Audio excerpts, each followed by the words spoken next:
दिल्ली के एक छोटे से इलाके में, जहां जीवन रोजमर्रा की चहल पहल में चलता था, एक अजीब सी दहशत ने सबको अपनी चपेट में ले लिया था। रात 12 बजे के बाद कोई भी घर से बाहर निकलने की हिम्मत नहीं करता था, क्योंकि जो भी बाहर जाता वह फिर कभी नहीं लौटता। रवि एक साधारण नौकरी पेशा व्यक्ति था। उसकी पत्नी सुनिधि और उनका 6 साल का बेटा राहुल उनके छोटे से परिवार को पूरा करते थे। इनके साथ मुकेश नाम का घरेलू नौकर भी रहता था, जो कई सालों से इस परिवार के साथ था। मुकेश बहुत दयालु और सुरक्षात्मक था। उसने कई बार परिवार को मुश्किल हालातों से बचाया था।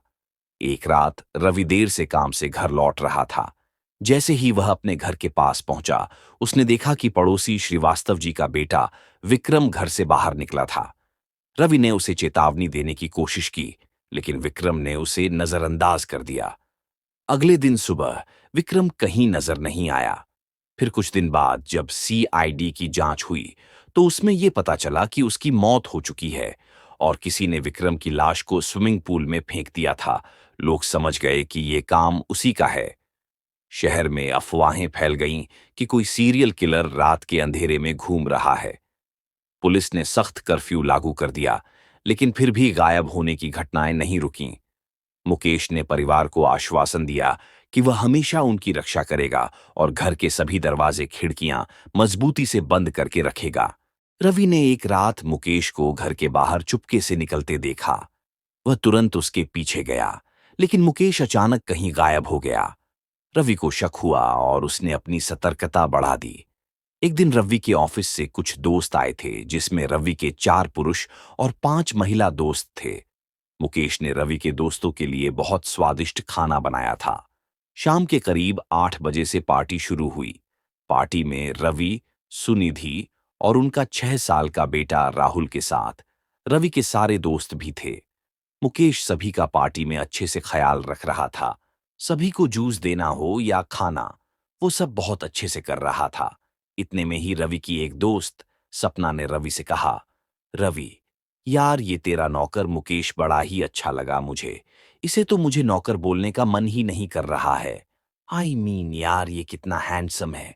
अरे सपना यार, ये तुम क्या बोल रही हो? शट अप रवि, मुझे बस इतना बोलो कि क्या इसकी शादी हो गई है या नहीं। नहीं सपना, इसकी अभी शादी नहीं हुई है। एंड आई रिक्वेस्ट कि प्लीज तुम कोई उल्टा सीधा काम मत करना। पार्टी करते करते ठीक रात के 12 बज गए और कुछ देर बाद ही किसी के जोर से चिल्लाने की आवाज आई। सब लोग जब बाहर की ओर भागे, तो उन्होंने देखा कि स्विमिंग पूल खून से लाल हो चुका है और उसमें सपना की लाश तैर रही है। ये देखकर सब बहुत ज्यादा डर गए। फिर रवि ने तुरंत एसीपी पवन को कॉल किया, जो कि एक सीआईडी ऑफिसर था। एसीपी पवन रवि के घर पर अपनी पूछताछ चालू की। सब बहुत ही ज्यादा डरे हुए थे और सबसे ज्यादा डर मुकेश के चेहरे पे था। पवन ने सबसे पूछताछ की, लेकिन जब मुकेश की बारी आई तो वो अपनी नजर पवन से चुराने लगा। एसीपी पवन, मुकेश, मुझे पता है कि तुम मुझसे कुछ छुपा रहे हो। सही यही होगा कि तुम मुझे सब कुछ सच सच बता दो, नहीं तो मुझे और भी तरीके आते हैं सच बोलवाने के। नहीं एसीपी साहब, मैं बिल्कुल सच बोल रहा हूं। सपना मैडम को मैंने नहीं मारा। नहीं मारा मैंने उन्हें। हुआ कुछ ऐसा कि रात के करीब 10 बजे वो मुझसे जूस मांगने किचन में आई और उन्होंने मेरा हाथ जोर से पकड़ लिया और मुझसे कहने लगी कि मुकेश, मैं तुम्हें कैसी लगती हूं? मुझे पता है कि तुम कहोगे कि बहुत अच्छी। देखो मुकेश, मेरी शादी हो चुकी है, लेकिन मेरा पति मुझे हर वक्त धोखा देता है।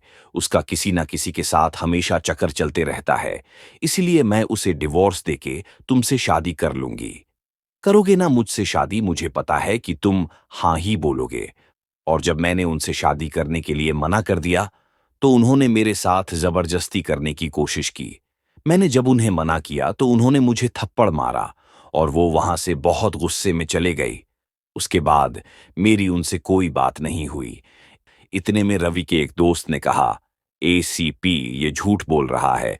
भला सपना एक नौकर से क्यों शादी करेगी? इस पर रवि बोलता है, एसीपी, मुकेश झूठ नहीं बोल रहा है।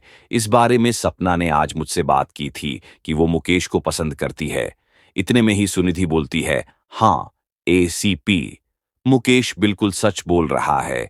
ये हमारे घर में बहुत सालों से काम कर रहा है। ये ऐसा कभी भी नहीं कर सकता। इस पर एसीपी ने बोला, ठीक है, अगर ऐसा है तो मैं अभी मुकेश को गिरफ्तार नहीं करूंगा, लेकिन मेरी नजर इस पर रहेगी और बिच बिच में इसे सीआईडी ऑफिस आना पड़ेगा पूछताछ के लिए। ये बोलकर एसीपी वहां से चला जाता है। जैसे जैसे समय बीतता गया, लोगों को शक होने लगा कि मुकेश ही कातिल है, क्योंकि वह हमेशा घटनाओं के समय आसपास होता था।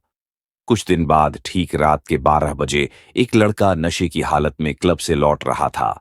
वहां रवि और सुनिधि किसी पार्टी से घर आए थे। अपनी थकान मिटाने के लिए रवि नहाने चला गया। पार्टी से आते वक्त सुनिधि ने मॉल से कुछ शॉपिंग की थी, जो वो गाड़ी में भूल गई थी। सुनिधि ने मुकेश को गाड़ी की चाबी दी और बोला, सामान को लाने। कुछ ही देर बाद एक बहुत जोर से आवाज आई। सुनिधि कुछ देर के लिए बहुत डर गई। वहां से रवि नहा करके दौड़े दौड़े आता है। सुनिधि बेबी, ये तो मुकेश की आवाज है। वो कहाँ है?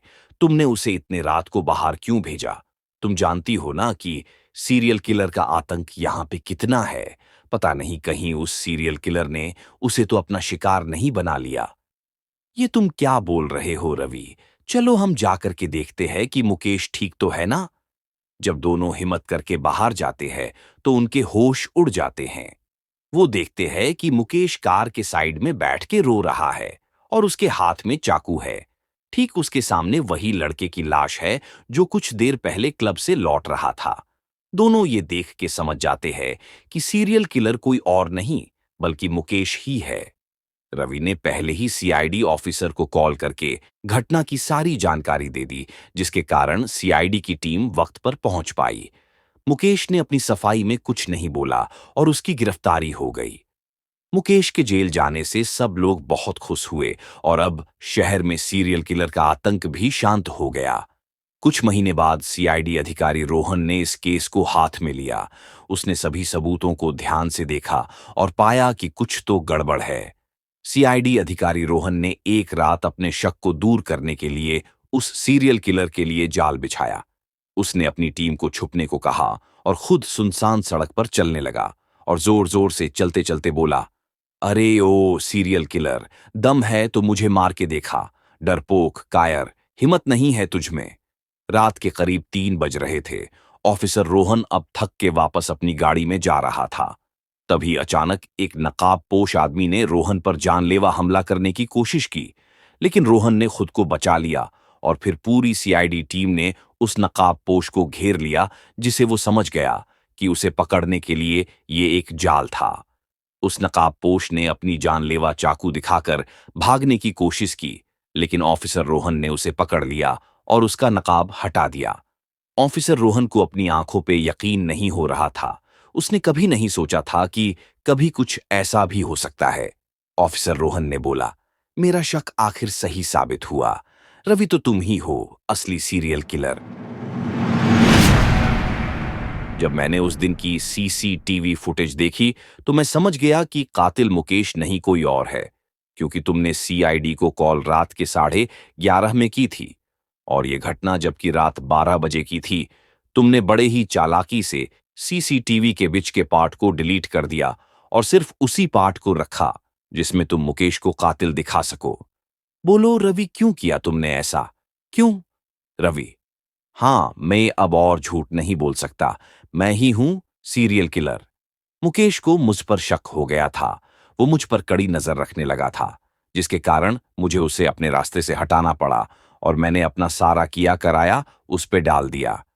और हाँ, मैं कोई शौक से सीरियल किलर नहीं बना। मेरे हालत कुछ ऐसे थे कि मेरे पास अपना गुस्सा निकालने का और कोई रास्ता नहीं था। लोग मुझे बोलते थे कि रवि, तू साला बहुत डरपोक है।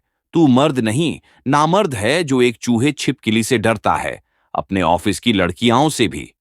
मुझे सबको प्रूव करना था कि मैं डरपोक नहीं हूं। रोहन, तुमने अपने दोस्तों की ये फालतू बकवास मानकर बहुत बड़ी गलती की। अब रहो जेल में तुम। वहां मुकेश की बेल हो जाती है और रवि को जेल। रवि ने अपने अपराधों को कबूल किया और बताया कि उसने ये सब क्यों किया। परिवार और पड़ोसियों को गहरा धक्का लगा, लेकिन मुकेश की दयालुता और सतर्कता के कारण कई लोग बच गए। इस घटना ने सबको यह सिखाया कि हमेशा सच्चाई की जांच करनी चाहिए और सच्चाई को उजागर करने के लिए कभी हार नहीं माननी चाहिए, क्योंकि कभी कभी जो दिखता है वो होता नहीं और जो होता है वो दिखता नहीं। तो दोस्तों, कैसी लगी आपको हमारी आज की ये वीडियो? इसे नीचे कमेंट बॉक्स में जरूर बताएं और साथ ही आपके अपने चैनल को लाइक, शेयर एंड सब्सक्राइब जरूर करें। मैं आपके लिए कुछ ऐसे ही रोमांचक वीडियोस लेके आते रहूंगा। जय माता दी। राधे राधे।